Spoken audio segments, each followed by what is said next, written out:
Hello, and welcome back to the Authentic Creative, expanding our capacity to feel good. I am so delighted because I have Sarah Tacy here, nervous system specialist and somatic guide.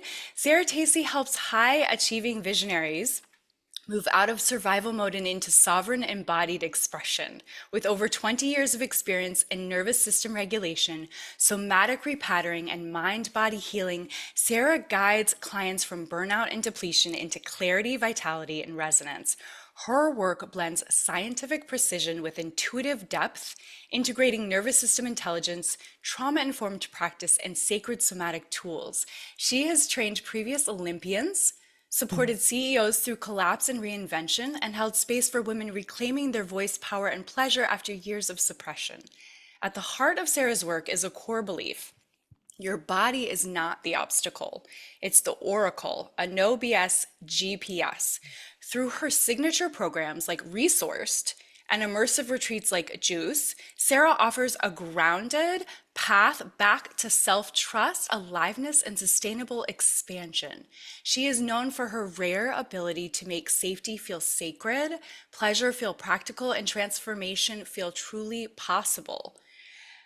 I am so Mm. excited about you and who you are and how you show up in the world and the work that you're doing in the world, Sarah. So I just want to say, first of all, thank you. I'm so honored that you're here. I love your new office background. It's so beautiful and exciting. So congratulations on that. Thank you. Thank you for honoring us with your time. I just want to share that I first met you. I feel like I've known you, but I first met you in this particular moment of life in Kat Caldwell Meyer's panel that we did together. And then I saw you again in Kate Northrup's relaxed money program that I'm doing with my husband. And I was like, I recognize this background. I recognize this woman. How do I know her? And I started to put the pieces together that I had met you on a panel. And I just knew right away that I wanted to talk to you on the Authentic Creative. And I want to share with our audience why, and I will let you speak, but I want to share with them why I felt so drawn to sharing your body of work on the podcast. And when you worked with us in Relaxed Money, and we're still going, but the first several times that you've worked with us have just been so revolutionary for me. I first, yes, as a lot of people do, was having some reaction to how slow you were speaking, intentionally speaking slow. And I was like, ooh, this is hard to be with for just, at first I was like, this is really, I want to like pick up my phone. I want to like look around and find a distraction. And I know for my husband, for Jake, every time we work with you, he just goes into like a meditative trance. He says he doesn't even realize what's happened. Yes.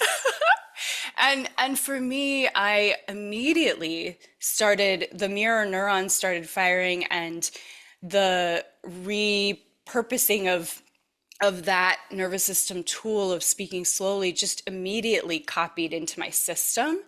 And on this podcast, people may have noticed if they've been listening for a while, I started speaking slower Mm.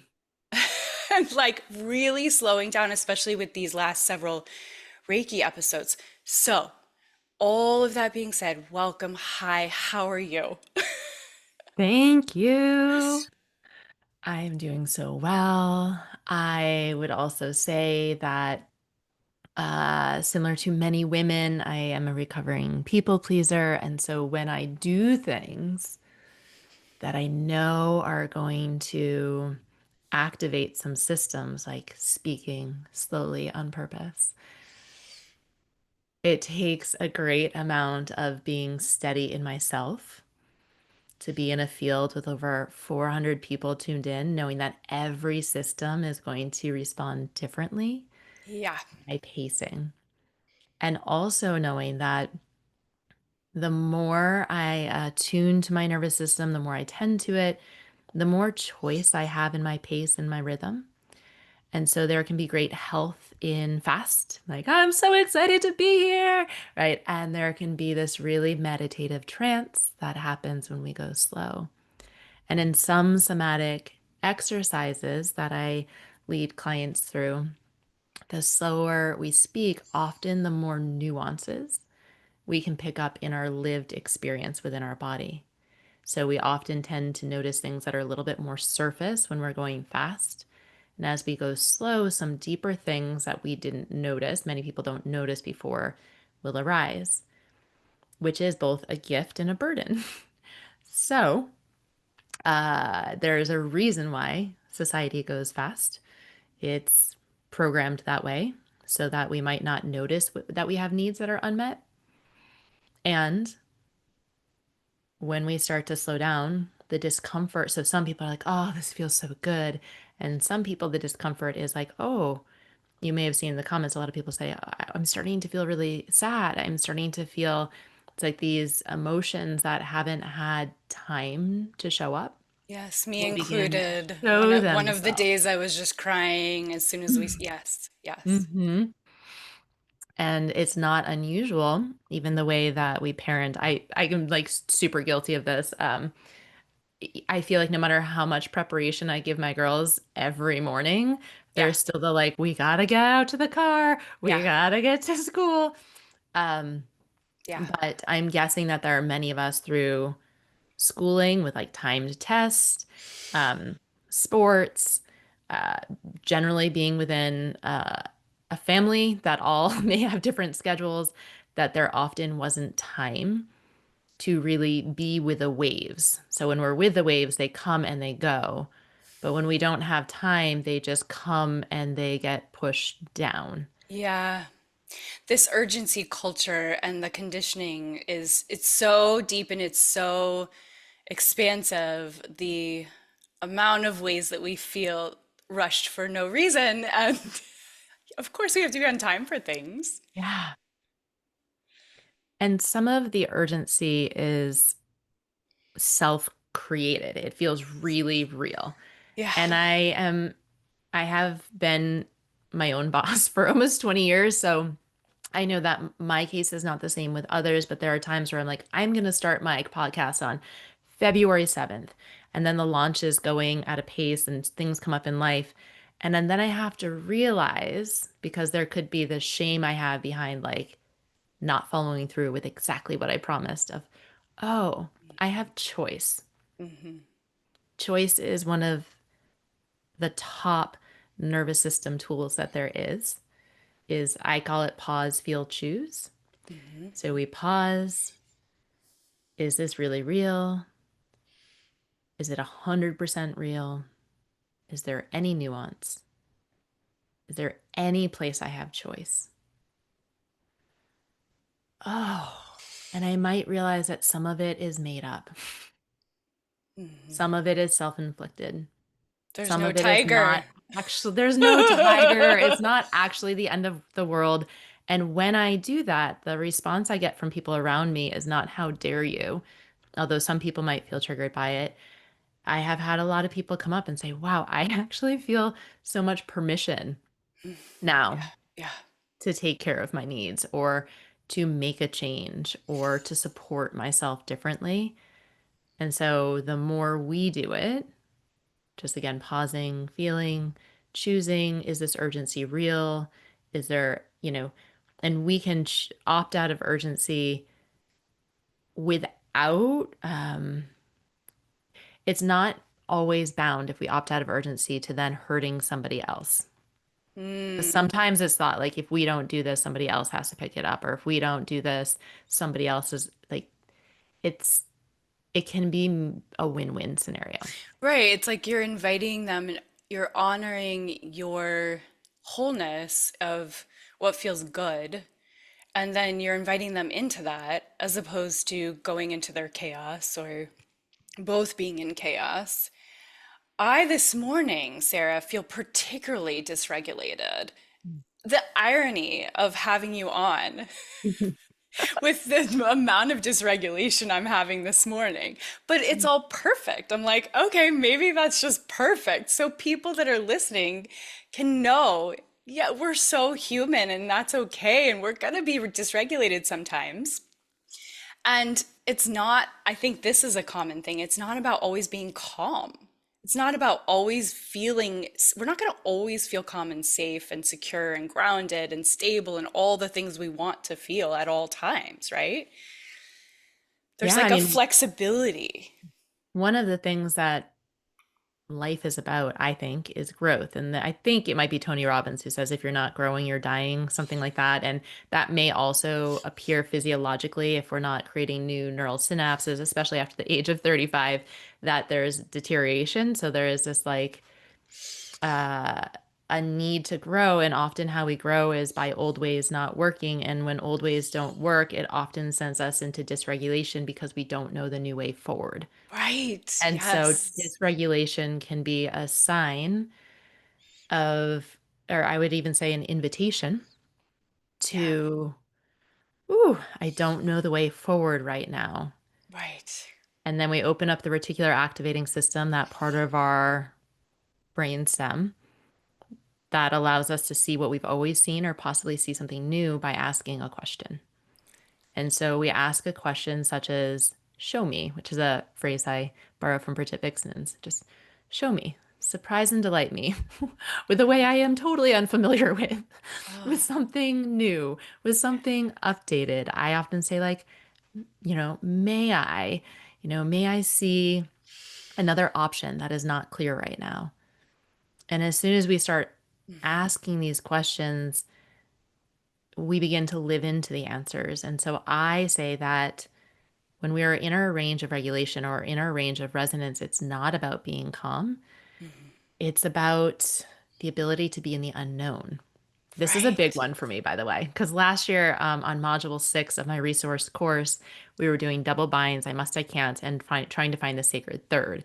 So in my Mm. mind, everybody who was in this course, I really wanted them to find their sacred third. I wanted them to find an answer in this session. And what I recognized while I was in this session was like, that is not the point. The Okay. point of this work is to be able to withstand the unknown Yeah. and to follow the signs and to follow the breadcrumbs. And that takes a certain amount of resourcing and capacity and support because our body and our security system loves the known. Okay, those words, let's break them down. So, resourcing. Some people don't know what you mean when you say that. I love that word. Yes, that's the name of my course. And it's coming up again in September. And here's why I fell in love with this word. Okay. I first give such honor to anybody in my life who defines something that could be otherwise difficult and complex in the simplest terms possible. So when we think about stress, we could get a physiological definition that would tell you everything that's happening in the sympathetic nervous system, the biochemistry. But the simplest definition I ever received was from this man, Jerry Molitor, who my husband and I work with every Friday. Mm. And he said, stress is when you have more demands than resources. Yeah. And so if we show up to a session, it's like, I don't know why we feel stressed. And we start talking about our life because so often we don't even recognize the things that are stacking. He'd be like, oh, that makes sense. Your demands are higher than your resources. Mm. And I began to think about what are resources. And I really like to uncouple the word resource from meaning that you must have money. Mm. So Yeah. we can resource ourselves. People who have a spiritual practice might do it through Reiki. They might do it through having a spiritual team. People who are really tied to nature might do it by leaning up against a tree. Yes. People who love their breath practice might just take a breath, then listen to their heart, Choice, right? There are all these. I have a program. I'm just going to And keep plugging the you program. just did an I audible sigh, which is my new favorite thing. Oh, I do this all the time, by the way. I work with somebody, and now that I'm next to somebody, I realize how often I sigh and I moan, and I can Yeah. get away with it when I'm on my own by myself. And when I'm in the company of another, I'm like, oh, I make a lot of sounds, Yeah. which I love. I love, Right. but also I'm like, this feels a little excessive. So, yes, resourcing is a way that we begin to support our nervous system. And I feel it's a very multidimensional practice. It doesn't have to come in one way. So, yes, we can get resourced. If,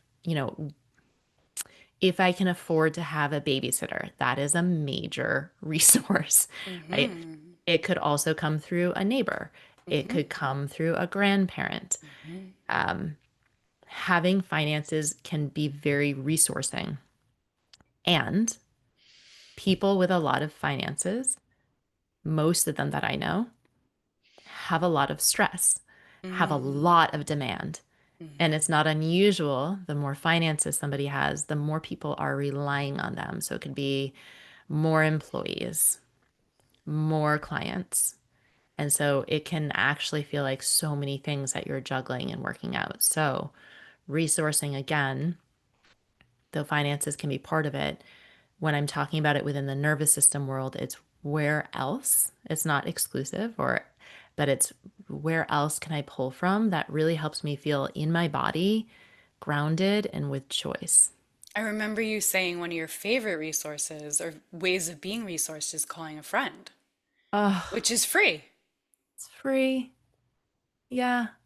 And I will say, I have done this in a paid way too.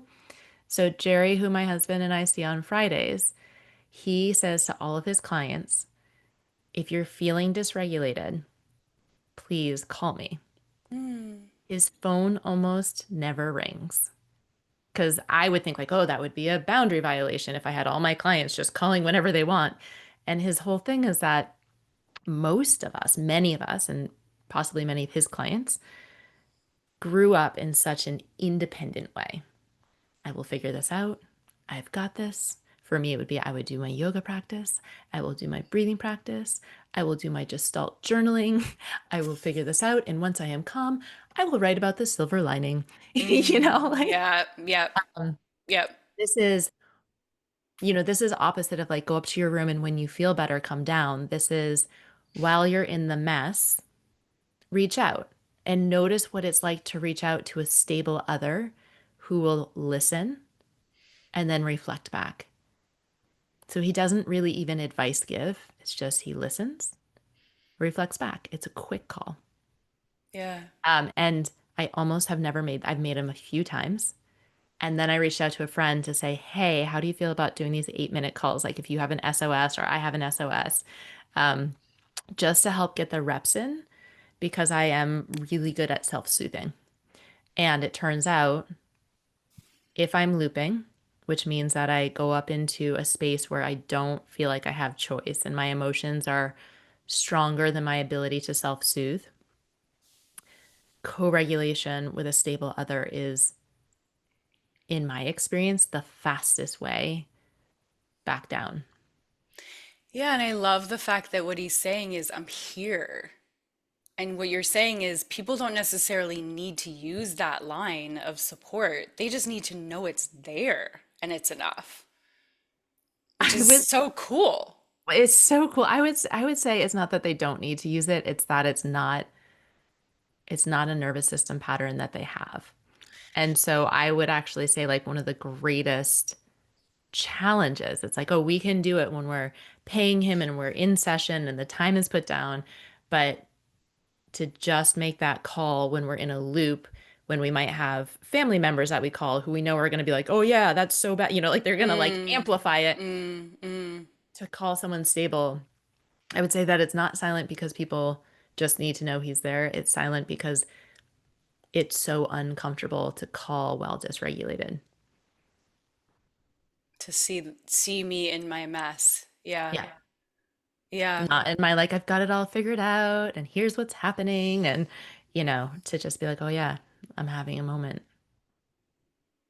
Yeah, I think it's really important to have at least one person or several people that you feel like they can see you in your mess and that there's not a mask that needs to be held. Yeah. Mm.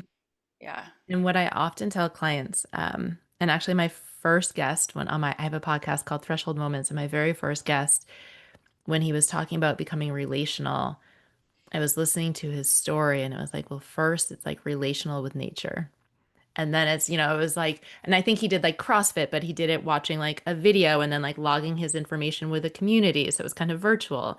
And then it was like hiking with others. So it's like parallel playing, right? And it's like, if we don't have a friend we can call, what are the small steps towards being relational that feel healthy, non-threatening, and supportive? So that it's not like, oh, shoot, I don't have that person right now. I'm doomed. But like, do you have a tree? Is there an online community? Is there a gym that you can go to where you can just like work out next to somebody? Um, Yeah. yeah, just like the little ways that we can find relational health and not have to rush into anything, really. I want to back up, and this is all incredible, and I feel like we could go down so many avenues with everything you're sharing. I want to back up and just learn a little bit about you. So, did you grow up in Maine? What were you interested in as a child? What were you like as a child? Were your parents together? Did they divorce? Will you just give us a little insight into your world? Yes, nobody's ever asked me this before. Um, so happy, I'm like, wow.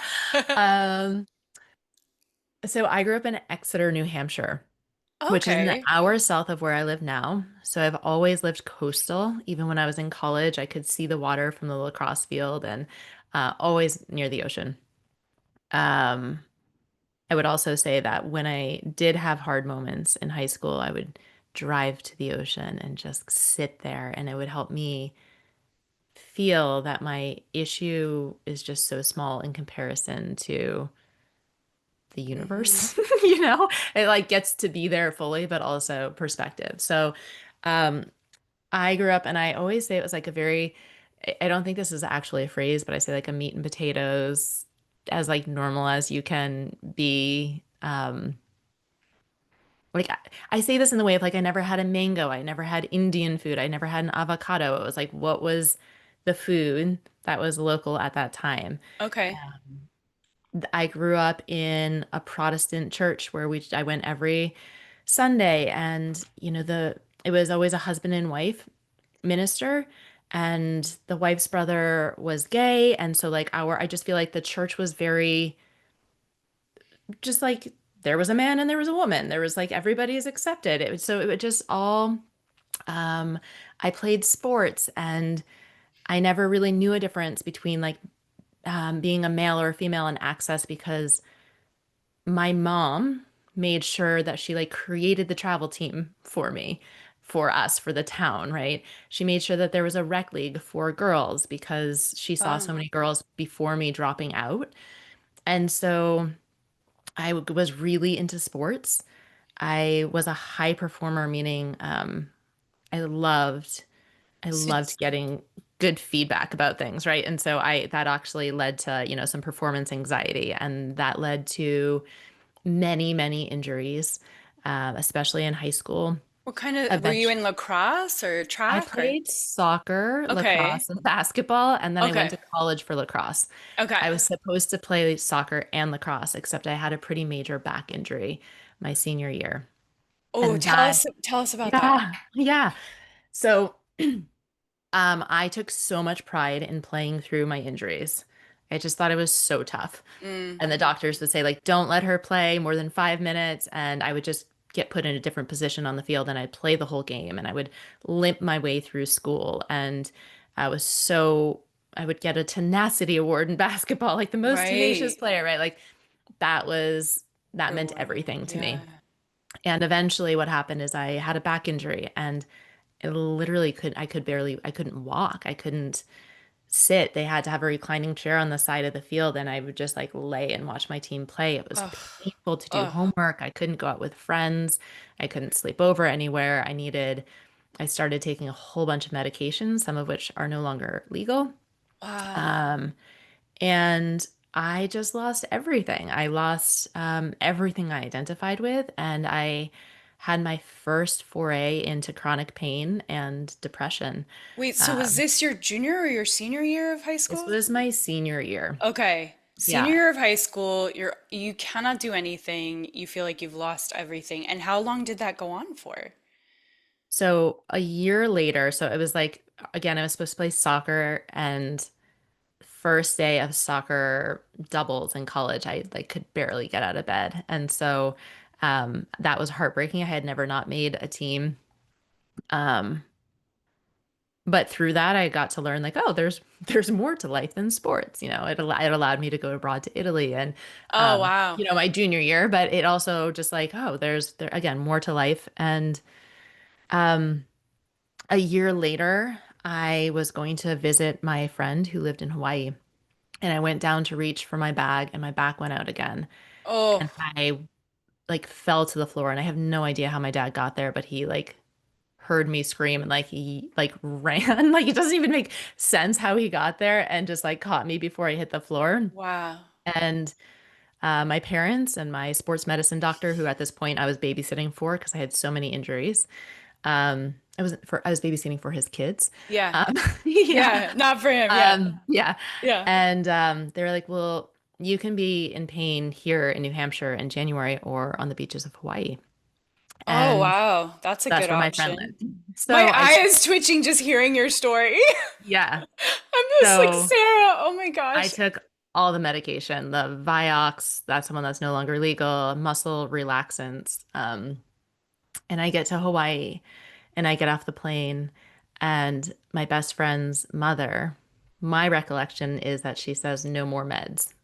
My best friend was like, my mom would never tell you that. This is my memory. And she pulls over to the side of the road, and it's nighttime, and we just like strip off all of our clothes, which again, where I grew up, you don't get naked in front of people. Hmm. We strip off all of our clothes and we go swimming in the ocean in the moonlight and just like wash it off, right? And the remainder of that trip, she lived at the top of one of the mountains on Maui. There was a yoga book. I love Yeah. Maui. Oh, Yeah, no, Maui was where my healing began. It changed everything in my life. wow. I look at this book on yoga and I'm just thinking this is yoga, because I don't know what it is. So it's like whatever this book is, this is the so it's like, okay, inhale, arms forward, exhale. And I'm in a yoga studio that's like off the side of her rental. That's just to Wow. myself. And um reading this book and trying to do it. And then we go and we visit these men who have both healed themselves of basically from paralysis through visualization. And Wow. uh-huh. And they start teaching me about creative visualization. Mm. People do Reiki on me. People do Watsu on me, which is it's generally in like 98 degrees water, and you just like let your body like sway back and forth like you're a baby in the womb and Yeah. everything is supposed to. Two sisters had just finished their reflexology course, and they were like going through town and stopped off at Ziox place. And so like I'm getting body work all night from the like variety of people, Angels. and I'm Wow. just getting and I in college I had way more to say than my other friend Sarah. Her name is also Sarah. Okay. And here on Maui, like she was so alive and pulling over to the side of the road and putting flowers in her hair. And this was like, these were her people and her thing. And you can imagine how Connecticut energy would not match this. And I am silent for 10 days because I am just in shock. In the morning, I go outside and one of the people are just, again, like naked, sitting on the cliff with like a sarong over their head, meditating. So I just go up, strip off my clothes, put a sarong on, sit with the rising sun, and then we dive in this like salt water hot spring. Uh, And and they were vegetarian. And so for the first time in my life, I was like, what is a wheatgrass shot? what are these mangoes they're pulling off? And they're having avocado on toast, things I hadn't had or done or seen. Hmm. They offered me Indian food. I was like, what? Um, My favorite. and Yeah, love it. the pictures of before and after, I didn't know it then, but when I went, I was so swollen, my whole body. And by the end, all of the swelling was gone. I was supposed to go home and get a cortisone shot in my back, and I was only 18, Mhm. 19 at that point. And I went back without any medication in my system. I got to cancel that appointment for the cortisone shot. Hmm. And I went back and did Rolfing as part of my Oh, wow. therapy while playing lacrosse in college. And I did Watsu and I did creative visualization. And then I started having more experiences with energy flowing through me. And really, through this process, I got such a clear understanding of the mind body connection. When my body is in pain, my mind sees things differently. Yeah. And I started to really feel the way that energy and the intelligence of energy is working through my body and how I can aid it and it can aid me and become more of a mutual partner with this consciousness that seems to be way more intelligent than me. It was all, it was nothing I would have learned from growing up where I grew up, and everything from just being in awe of what some of these people around me were showing me and then what presented itself to me over the years. Hmm. Your story is incredible. I love the fact that there's all this contrast of pushing through. And I imagined that there was something on the other side of where you are today.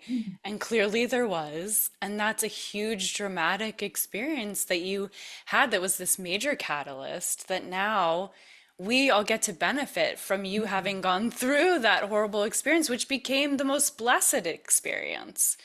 I love it. Thank you for sharing that. Yeah, and it was so helpful for me too. So I ended up doing yoga therapeutics for 15, 20 years, teaching multidimensional yoga anatomy. So to really include not just the bones and the muscles, but also the breath and the energy and what I call emotional anatomy, where every posture we take has a different hormonal and biochemical and emotional resonance. And people who said like were told they'd never walk again. I would should say like they're walking, but were walking in pain, couldn't stand to brush their teeth, were then riding their bikes, hiking mountains because I had this really, really deep knowing that it's useful for me to have a lot of tools and educate myself. But at the end of the day, when I ask questions and we both listen deeply, we're going to get more information of what I would call creating space and support on the multidimensional planes. And I would say miracles happen, right? Slowly over time. Um, People really grew into new possibilities from what they Mhm. were told was their limitation. Wow. And this was such a huge part of yeah going through that pain. And the other part that I know when people would come to me with chronic pain was how it's so much more than the physical pain that they're feeling, right? How much it affects our emotions and how much our emotions affect how we see things. Hmm. Yeah. Yeah. I know Kate talks a lot about this misconception that a lot of us have of thinking that it's the thoughts and then the emotions.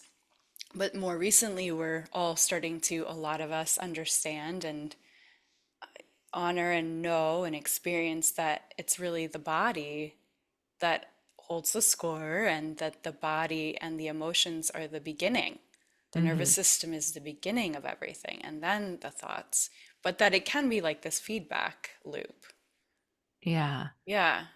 So, Um, I would say it can go either way. And I wish I could remember the man. It was like 150 years ago that somebody allowed themselves to slow down enough to really feel and sense into when a sensation comes through, did it start with a thought or did the sensation come first? Because it's milliseconds, which now they can measure through electronics, but he was really having to tune in. And so what he surmised was if I see a bear, I don't first think, oh, shoot, bear, and then my body has a response. The body has a nonverbal, non-cognitive response, and then the brain puts a story to it. Mm, yeah. And if we have stories on loops, then it can affect the body, right? So it is a cycle that can loop around, a self-feeding cycle. Um, and there is so much to really tending to the body. And there are so many times where we have emotions. I see this especially with my daughter. I've seen it in myself too, where we have emotions and then we try to figure out why those emotions are there. Yep. Why do I feel sad today? So we had chickens and a fox got into their coop. This was a couple of years ago. And so for about a year and a half after that, every time she was sad, she'd go, I just miss the chickens. Right. It was because it was like the The clearest reason associated, yes. of why she would be sad. And so it was like the easiest story to put on to sadness. It's funny, I was thinking the chicken or the egg. Yeah. I, No, but it would like might be like more obvious to me of like, oh, her dad went away on a work trip, or like, oh, this hard thing just happened with her friend, or this like really immediate thing happened, or um, there are other instances I would say for people where on the anniversary yeah, of something hard happening, yeah, their bodies will start to reprocess grief yeah. before the person even notices the date. Or Right. before the story comes up of like, oh yeah, last year at this time, this hard thing happens. The body, I don't actually know the reason why. I mean, I would say, I guess it's more like awe-inspiring why. Mm-hmm. That the body might say, oh, at this time of year, something unsafe happens because this is how Mm-hmm. our body tries to protect us. Something bad happens in the past. It wants to protect us. And so we start, yeah. And so it can actually do that with time as well.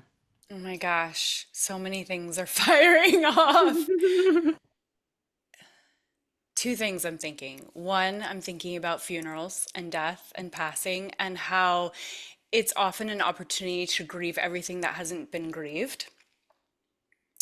And it's like a permission slip, like when a pet or an animal or anyone passes, that all of a sudden now the doors are open and we're going to grieve the whole year or the whole 10 years or our whole life worth, it's like there's those associations. And then the other thing I'm thinking about is the kind of ancestral patterning of like my husband's father's birthday is on December 25th. And so every year there'd be drama in between his parents and the family, and it was really stemming from his dad. And what's that about his birth and Christmas? And now the holidays and his birthday are like cut like bleeding into our family has like creations, so it's and all compassion to his dad, because of course he had whatever trauma he had. But it's just interesting how these times of years, what you're talking about, like that can get passed down. It was a hard time for mom, so now it's a hard time for me, and so now it's a hard time for my kids. And I think, well, I know that with the tools that you share, Sarah, that we can start to create a new story. This may be an obvious, study, and I'm not going to get it exactly correct. I haven't read it in a long time. So I'm going to give a general feel of epigenetics because the story you told is one in which your husband lived patterns that were associated with his father's experience and his mother's experience. And so it makes sense that his body would pass down that at this time there is stress. And so therefore his body needs to respond to stress at this time. And there was, I'm so sorry if I don't get all the details right. Um, there's a study about the mice and the cherry blossoms, right? Where it's like they have this smell associated with a certain cheese, and then the mice eat it, but they've put some toxins into it. And so each time a mouse eats it, they get really sick. Mhm. Then they stop doing that, and the mice have babies. Now, the babies have never seen the parents get sick off of it. But the babies, when they go in, like without, they keep the parents separate so they don't see that the parents aren't eating it and they just know that they've eaten cheese all these other times. Cherry blossoms smell good. Um, but actually, the cherry blossoms don't smell good to them, right? Like anytime, like they will not come near that smell or eat the cheese that smells like it. And so for 3 generations, that pattern continued without any of them knowing why. Yeah. Their bodies are just repulsed by it. And so, what is wild is to think that all of us, most likely, are running on patterns that even if we go down to our early childhood, it's not the full story. Yeah. It tends to be generations. Yeah. Mm. And so, this is why when I'm just like, pause, feel, choose, it's like, is this real now? Is this true now? Do I have choice? Is this the pattern I want to continue? How do I need to want to resource myself in this moment to come back into my body? And will I repeat this pattern? And sometimes you know that there's a better pattern to do, but you repeat it anyway. And in the 4 steps of learning, which is the unconscious incompetence, we can move to the conscious incompetence. We're like, I know there's a better choice, but I'm still going to yell at my kids on Christmas. I can't help it. I'm so stressed. Then there's the conscious competence, which is just like, I took a breath. I made a different choice. And of course, nothing is linear. So we probably like go through those 3 quite often. And then the unconscious competence is this really beautiful place where we come to completion with a pattern. So we don't even have to resource ourselves in order to stay calm or in order to have choice or in order to get back into our body when the stressful thing happens. It's like it didn't even trigger us. It Mm. no longer is associated with our body. And that can be a miracle. And it can be such a miracle and happen through such small pieces over time that we don't even notice it when it happens until maybe Mm. someone reflects it to us or like we reflect back at the end of the day. Mm. It's a miracle, but it happens all the time. It gives us such an ability to have this compassion of, when I teach Akashic Records, it's like looking at our past lives, we get to say, of course. And so and then this ability to be comfortable with being uncomfortable, be comfortable with the unknown is also so linked to understanding so much of what we don't know. Why we're crying in this one moment, why we're triggered or fearful, it's so fascinating how much we don't know, and how much we don't need to know in order to heal. Yes. Yes. That's a huge thing and in somatic work and I assume in an energy work too, where images may come up that don't make sense or sensations come up that we don't yet have a story for and to be like, great, we actually don't need to put a story on it. What does your body want now to feel more supported as we're with this image, as we're with this sensation? And things can pass through and heal without us actually having to control every element of it or understand each part of it. And that is kind of a new paradigm in one sense. I mean, a lot of these ancient traditions have known this, but our culture is very used to therapy, and therapy is very much an analyzation process and a talking process, which has validity to it. But also in the self-growth world, we are starting to see that really it's the body that we need to address. That's going to be the hack of, let's not spend 20 years talking about this. Let's get it out. Let's feel it. There was a great podcast. It's the Emerald podcast, and the episode was called "You Can't Psychology." I'll try to get this. It's "You Can't Psychologize." This the revolution will not be psychologized, Yeah. and he speaks about how in certain cultures, we'll talk about drumming circles that happen in certain cultures, and how there are certain things in us that can't or won't change until the third hour of the drums and the movement around a fire, right? And there is no story being told there. There are certain things that happen through art, through dancing, through being in nature, through hiking for multiple days, right? Things that transform within us that don't need to be psychologized, can't be psychologized. And this is the beauty and the mystery of the body, because the body is, in my opinion, it's scientific, but it's also spiritual. There are things in it that can't be measured. There are things that we don't know yet. And almost like, what a relief. That's how I felt when I did the yoga therapeutics, was like, what a relief that I don't actually have to know every detail. What a relief that I'm leaning on like a sacred third, like a partner, a consciousness that knows more than I do. What a relief that we're going to figure this out together. What a relief that we can both say, okay, this is unknown.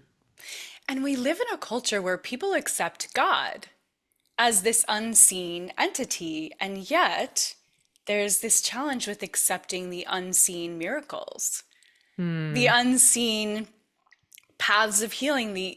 Science is catching up to spirituality and healing. It's so interesting that we're so easy to just believe in God and know God is a thing, and yet, like, oh, but if I place my hands on you, or if I send you good intentions or good vibes or unconditionally loving energy, or, it's interesting where our invalidations have shown up over the years. I know we could talk for hours and hours. I want to I be know. conscious of your time.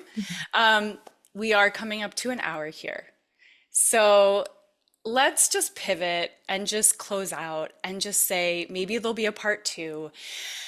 I would like to invite you to share the thing that is just like lighting you up so much right now that is part of your mission in the world. Hmm. I want to first say that I had a teacher who used to say her intention was world peace, and it just feels so big. And so I feel like laughing at myself when I say that my mission is liberation of women. Um, Love but it it. feels really tender. And um, so there's been a few phrases that have been like really strong for me, and one is suppression to expression. And part of that is that it's really normal in sessions that many women will have blocks in their throats, like they feel physical blocks in their Yeah. throats. They have pain around their neck. And I recently spoke to a peer who's done thousands of sessions over the years. And she's like, no, that's the system. That's like years of suppression. And so when I said earlier about how I'm actually really okay with all the like, all the moans and the sounds that I make, um, is looking for ways to have healthy fight outlets, healthy flight outlets, ways to just pause, feel, notice I have a sensation, notice I have a desire, and then actually speak it. These are really huge things of then helping women to move from I'm okay when you're okay to I'm okay when I'm okay. And now I can be relational. Now I can still be part of the web. And the idea that self care is, self care is valid in itself. And it is the key to sustainable leadership, to community care. And Yes. so for me, this is where the work is. This is why the work matters for the individual, but also for the reclamation of the feminine pleasure and the feminine voice and the feminine power. Um, and yeah, I mean, I could say that, and like I'm also so moved by my men. My husband leads men's group, and I'm like, whoa, this work is so needed, and holy smokes, like it's so much less of a lift when everybody's doing their work and not just, those who identify male or female. Like when we're all doing our work, we make it better no for anyone, no matter how they identify. So Yeah. I am really into finding healthy ways to express what's within us. And I do think that that is a path towards liberation. Love it. Mm. And so, do you have any programs coming up that you want to invite anyone into that's feeling Yes, resonant with your mission, your yes. message? Okay, so first, if you go on my website, there is a free program called 21 Days of Support. And I thought, what is the easiest way to give people a little resource each day? And so they're so simple and they're so just like, oh, I could do this in a minute or less, and it might help your day feel better, your body feel better. So that's one. Um, Coming up in September, I'm going to be running a free 3-day workshop called Opting Out of Urgency. I'm so excited about this one. Sarah, is your birthday in September? No, it just Okay. passed. It was in June. Okay. My dad's birthday is in September. Okay. Mine is too. All right. In September or So June? September. Oh, So um, so in September, yes.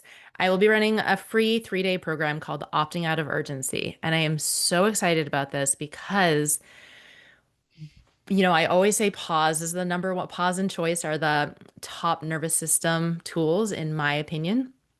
And so when we learn to pause, we learn how to move out of global high intensity activation, the go, go, go, the hustle, like small steps back into having choice of, will I have healthy fast, healthy slow? Just how does your day look? How do you feel in your body?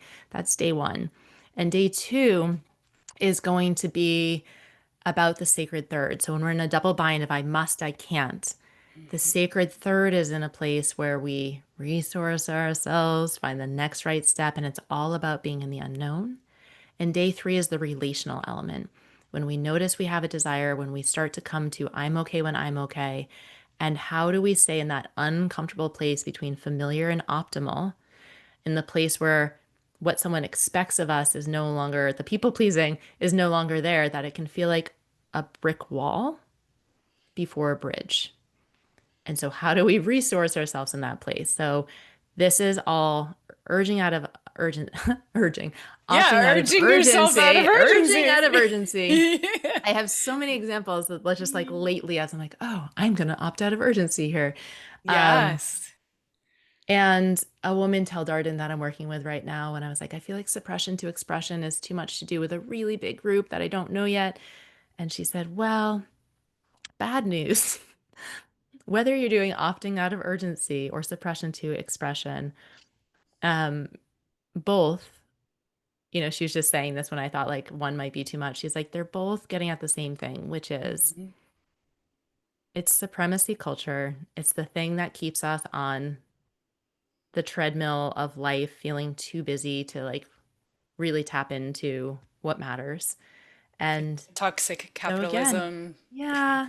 And like I'm not all against capitalism and I'm not all against like when there's a healthy reason why we need to like run to something or run for something. Um, but this is again, it's like really tuning in and having choice in it. And I think it is that way that we can feel good and empowered in our body. And empowerment is the opposite of trauma physiology. Um, before the someday, right? Someday when I have this, someday when I have that. Like we Mhm. can most likely get that now. Mhm. I say most Amazing. likely. It's like we can get that now, and everybody has their own journey there. So not, yeah. Yeah, you're like easing into it. You're urging Yeah. into Yes. it. Okay, so we'll have information in the show notes for everyone. And do you want people to find you on Instagram, on your website, on your email? Yes. So Instagram is Sarah Tacy T. My full Sarah Tacy Tangretti. So Sarah Tacy T is on Instagram. My website is sarahtacy.com and it's Sarah with an H, T as in Tom, A, C as in cat, Y.com. Um, I have a podcast called Threshold Moments where I offer a lot of these nervous system tools. And that feels good for now. I'm really happy to Yeah. be here. Thanks for having me. And I too could talk to you forever. When you started talking about the God thing, I was like, oh, are we going there? It's Let's part do it. two. All right. Oh, thank you so much, Sarah. Thank you Yeah. for listening. I imagine you guys have had some beautiful co-regulation moments with Sarah because I know I feel completely regulated now from where I Mhm. started, just being in her presence and her vibration and her aura and all of it. So, thank you so much for that. And I so look forward to continuing to learn from you and work with you and collaborate with you, Sarah. So, thank you. And Guys, keep expanding your capacity to feel good, one breath at a time. Loving you. See you Mhm. soon.